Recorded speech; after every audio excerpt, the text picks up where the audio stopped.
ఏం పాలన ఉందండి? ఏం పాలన లేదు. నల్ల బిల్లు మాఫీ అన్నారు. ఇప్పుడు ఆ మనిషికి ఇప్పుడు ఎంత 30,000, 40,000, 50,000 ఏస్తుర్రు బిల్లు. ఇప్పుడు మేము ఎక్కడి నుంచి కట్టాలి? మేము గరీబోళ్ళం, మేము అంత ఉన్నోళ్ళం కాదు, చేసేటోళ్ళం కాదు.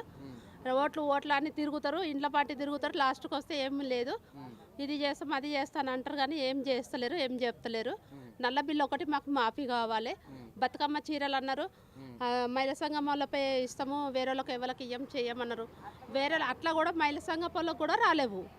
మన మాకు కూడా వస్తాయి అన్నారు, ఏవీ లేవు. 2,500 అంటారు, అవే అంటారు, మళ్ళీ గ్యాస్ పైసలు అంటారు, ఏవి మాకు పడతలేవు. అన్నీ ఓటేరి అని గెలుచుకున్నారు, లాస్ట్కి చూస్తే చిప్ప చేతికి ఇచ్చారు. కోటి మంది మహిళల్ని కోటీశ్వరాలను చేస్తున్నారు. ఇగో ఇదే మాది కోటేశ్వరం. మేము బతికైతే ఇగో ఇళ్ళల్లో బతుకుతున్నాం. మాకు కోటి పైసలు ఇచ్చిండు, కోటేశ్వర్ లాగా మేము బతుకుతున్నాం. మేము కష్టం చేస్తేనే మాకు వెళ్తుంది, కష్టం చేయండి మాకు వెళ్ళదు. ఆయన ఏం మాకు ఇస్తలేడు, చేస్తలేడు. బస్సు ఫ్రీ చేసిన అంటున్నారు, మంచిదే అంటారు. బస్సు ఒక్కటి ఫ్రీ చేస్తే అయిపోతుందా అండి? అన్నీ మంచిగానే ఉండాలి కదా.